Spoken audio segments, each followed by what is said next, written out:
하나님 말씀은 룻기서 4장 7절 말씀부터 좀 다시 좀 보겠습니다. 룻기서 4장 7절 오늘 말씀에 좀 특이한, 어떻게 보면 중요한 내용인데요. 7절에 보시면 옛날 이스라엘에서는 유업을 물러주거나 맞바꾸는 일을 확정할 때, 유업을 물러주는 일 있잖아요. 유업을 물러준다는 것은 두 가지라고 말씀드렸죠. 이제 사법적인, 법적인 의미에서는 빚을 지거나 또 어떤 부채에 대해서 대신 갚아주는 거예요. 내가 대신 갚아줍니다. 갚아줄 수 있는 사람이 있는데, 첫째는 형제예요. 형제가 빚지거나 종으로 팔려가게 되었을 때, 또 하나님께서 조상들을 통해서 기업으로 주신 부동산, 건물이나 토지를 이 생활고로 인해서 그것을 매도할 경우, 하나님이 주신 기업인데 그것을 매도할 경우 대신 그것을 이제 물어주는 거예요. 내가 대신 그 돈을 물어주고 그 땅을 대신 받아오는 거죠. 또 종으로 팔려갔을 때, 형제가 종으로 팔려갔을 때 그 종을 내가 풀어주고 그 종으로 팔려갈 때 그 값을 매기잖아요. 가령 얼마의 빚을 졌다. 그 빚을 갚을 돈이 없기 때문에 자신의 몸을 종으로 이제 파는 건데요. 형제 가운데 형제가 없으면 그 다음에 이제 사촌, 오촌, 육촌 이렇게 가까운 친족으로 내려가면서 그 법적인 문제를 해결해 주는 거예요. 두 번째는 이제 이 형제가 아들이 없이 죽었을 경우에 이제 문제가 됩니다. 형이나 남자 형제들 중에서 형이나 남동생이 아들이 없이 죽었을 경우에 그 형수나 제수씨를 자기의 아내로 삼는 거예요. 삼고 그 다음에 태어나는 그 아들을 형의 족보에, 동생의 족보에 올려주는 거예요. 올려주는데 단순히 족보에 올려주는 것뿐만 아니라 일정 부분 재산을 또 이렇게 분할해줘요. 재산분할이 따라갑니다. 그러니까 기업을 물러준다고 하는 것은 단순한 문제가 아니죠. 그래서 이제 오늘 여기 7절에서 옛날 이스라엘에서는 유업을 물러주거나 맞바꾸는 일을 확정할 때, 두 번째는 이제 맞바꾸는 일인데요. 어떤 땅을 맞바꾸거나 할 때, 그걸 확정할 때, 그 사람이 자기 신을 벗어서 상대방에게 주었다는 겁니다. 이것이 이스라엘에서 증명하는 방법이에요. 신을 벗어주는 거예요. 아니, 왜 신을 벗어줄까? 과거에는 고대 팔레스타인이나 고대 아시리아, 바빌로니아 지역에서는 토지를 측량할 때 삼각 측량법을 썼어요. 토지를 측량할 때 삼각 측량법을 쓰는데 이제 신을 싣고 걷는 겁니다. 어떤 바위나 이제 돌을 가져다 놓고 어떤 기준점을 삼고 이쪽으로 걷고 그 다음에 또 이쪽으로 걷는 거예요. 그래서 삼각형을 가지고 이제 토지를 측량하는 겁니다. 비율을 잡는 거예요. 토지를 바꿀 때 내가 조상들로부터 물려받은 토지가 있잖아요. 하나님께서 가나안 땅을 이스라엘의 기업을 주셨는데 어제도 말씀드린 것처럼 뭐 에브라임 지파든 유다 지파든 뭐 시므온 지파든 간에 그 지파에게 주신 땅이 있고요. 그 다음에 그 족속, 집안에게 주신 땅이 있고 가족에게 준 땅이 있어요. 그러면 그 땅은 하나님께서 내게 기업으로 주신 거기 때문에 영원히 내려가는 겁니다. 할아버지가 아버지에게, 아버지가 내게, 내가 또 아들에게, 아들이 또 손자에게 기업을 물려주는데요. 그래서 이제 오늘날에는 신앙 유전이에요. 신앙 유전의 개념이 있습니다. 그런데 그 땅을 측량할 때 이제 우리가 보통 신을 신고 땅을 밟고 다니잖아요. 그 신을 벗어준다고 하는 것은 말하자면 그 권리를 양도하거나 권리를 포기한다는 뜻이 있어요. 신을 벗어준다고 하는 것은 다시 말씀드리면 권리를 포기하는 겁니다. 그래서 신명기 25장 이제 보면 그런 내용이 나와요. 신명기 25장 그 5절 말씀부터 보면 이런 말씀이 있어요. 형제가 함께 살다가 그들 가운데 하나가 아들이 없이 죽었을 때, 자, 형제가 사는데 아들이 없이 죽었어요. 그러면 그 죽은 사람의 아내가 집 안 밖에 다른 남자와 결혼해서는 안 된다. 그 여자의 남편의 형제가 그 여자에게 들어가서 그 여자를 자기 아내로 맞이하여 남편의 형제된 의무를 다해야 한다. 그 여자가 낳은 첫 아들은 그 죽은 형제의 이름을 잊게 해주라는 거예요.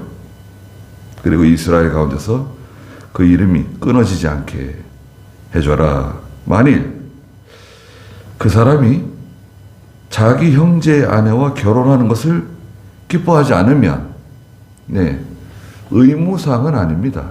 형제의 아내를 취하는 것이 의무사항은 아니지만, 기뻐하지 않을 경우에 그 형제의 아내는 성문에 올라가 장로들에게 제 남편의 형제가 그 형제의 이름을 이스라엘 가운데서 잊기를 거절하며 남편의 형제된 의무를 다하려고 하지 않았습니다. 하고 말해야 한다. 그러면 그 성읍의 장로들이 그를 불러다가 말하여라. 그때 그가 서서 제가 이 여자와 결혼하는 것을 좋아하지 않습니다. 라고 말하면 그 형제의 아내는 장로들이 보는 앞에서 그에게 나아가서 그의 발에서 신발을 벗기고 그의 얼굴에 침을 뱉으며 제 형제의 집을 세우지 않는 사람은 이렇게 된다 하고 말해야 한다. 그래서 이스라엘에서 그의 이름이 신 벗겨진 자의 집이라고 불릴 것이다. 그랬습니다. 그래서 하나님께서 명령하신 건데 의무사항은 아닌 것 같아요. 그래서 이제 나오미와 룻이 모압에 갔다가 돌아왔잖아요. 한 10년, 11년, 길면 한 12년까지 볼 수 있는데요. 모압에서 10년 살다가 돌아오는데 그동안에 이 베들레헴에 있던 토지를 말하자면 처분하고 모압 땅에 갔거든요. 돌아왔어요. 그 기한을 제하더라도 희년을 기준으로 해서 그 토지는 상당히 많은 비용이 들 거예요. 기업을 물려주려면 보아스가 유력한 사람이고 부유한 사람이지만 자기가 비용을 들여서 그 엘리멜렉이 처분했던 그 토지를 다시 매입해가지고 나오미나 룻에게 주는 거거든요. 룻에게 주고 그 다음에 룻과 결혼하게 되면 태어나는 그 아들을 10절에 보니까 또 말론의 아내라 그래 있잖아요. 말론의 족보에 올려주는 거거든요. 그런 절차가 필요합니다. 그러니까 쉽게 할 수 있는 일이 아니에요. 그래서 보아스보다 먼저 그 기업 물을 수 있는 우선순위에 있는 사람도 그걸 포기했죠. 그래서 여기 보니까 8절에 그래서 그 유업을 물러줄 사람이 보아스에게 당신이 사시오 라고 말하고 자기 신을 벗었어요. 그래서 보아스에게 그 자기 신을 줬습니다. 예, 보아스에게 말하자면 양도한 거예요. 모든 권리를 넘겨준 겁니다. 그리고 9절에 보아스가 장로들과 모든 백성에게 말하였다. 오늘 여러분은 내가 나오미의 손에서 엘리멜렉에게 속한 모든 것과 기련과 말론에게 속한 모든 것을 샀다는 것에 대한 증인이십니다. 네. 어떻게 보면 3장 1절부터 9절에 그 룻이 들에 있는 보아스에게 찾아가서 밤중에 보아스의 발치에 있는 이불을 들고 거기 누웠어요. 그건 동침은 아니라 그랬죠. 동침한 게 아니라 일종의 그 룻이 보아스에게 프로포즈를 한 거예요. 여자가 보아스에게 청혼을 한 겁니다. 그래서 어쩌면 이런 절차가 필요 없을지도 몰라요.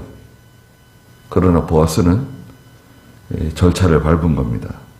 절차를 밟고 다른 문제가 생기지 않도록 모든 사람들 앞에서 룻을 모함 여자이지만 정당한 절차를 밟아서 시간이 걸리더라도 또 이런 복잡한 일들을 처리하면서 룻을 자기의 아내로 맞이하게 되는 겁니다. 잘한 거죠. 예. 말씀드렸던 것처럼 교회에서는 이런 그 남자와 여자 이성 간의 문제, 결혼에 관한 문제를 잘 처리해야 됩니다. 예. 잘 처리하지 않게 되면 반드시 말이 나게 돼 있어요.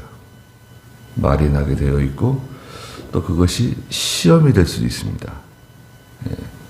집안 간의 문제가 될 수도 있고 교회에 시험거리가 될 수도 있어요. 그래서 이 일을 처리할 때는 절차를 제대로 밟아서 일을 처리해야 되고 또 일이 생겼을 때는 즉시 신속하게 일을 처리할 것. 그게 중요합니다.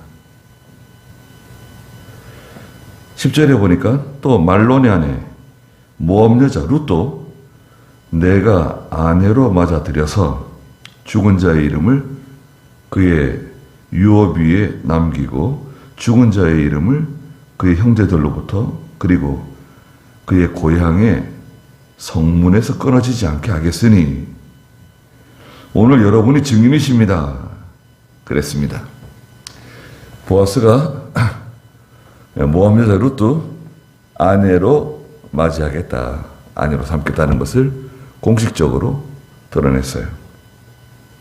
그러자 11절에 성문에 있던 모든 백성 또 장로들이 말하기를 우리가 증인이요 여호와께서 당신 집에 들어오는 그 여자를 이스라엘 집을 세운 라헬과 레아 두 사람과 같게 하시고 그리고 당신이 에브라다에서 유력하게 되며 베들레헴에서 유명하게 되기를 바라오.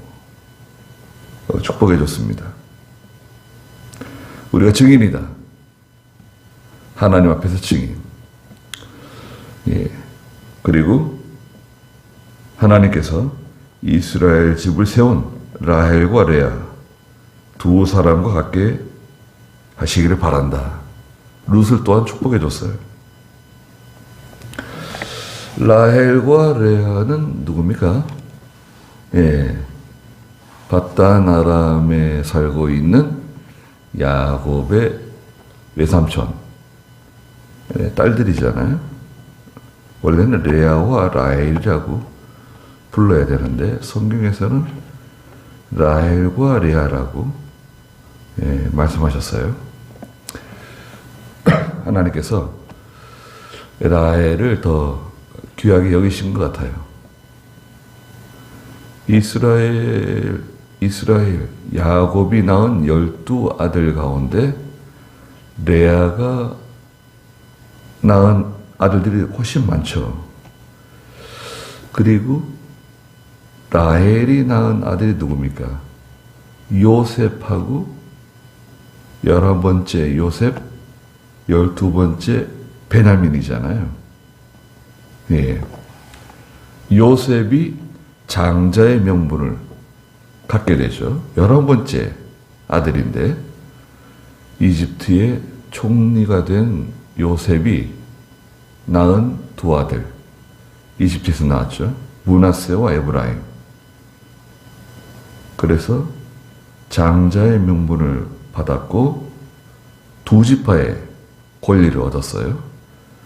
그래서 에브라임 지파, 므낫세 지파 둘째에게 하나님이 축복해 주셨죠.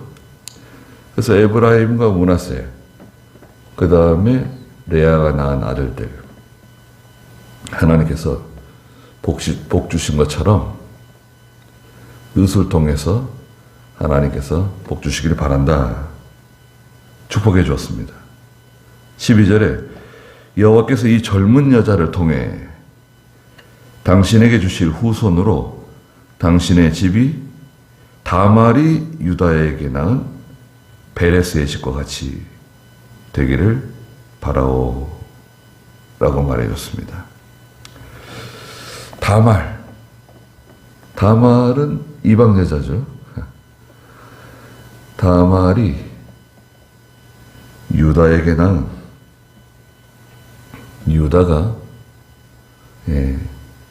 자기의 자부를 집으로 돌려보냈죠. 그 다말이 변장을 하고 마치 몸을 파는 여자인 것처럼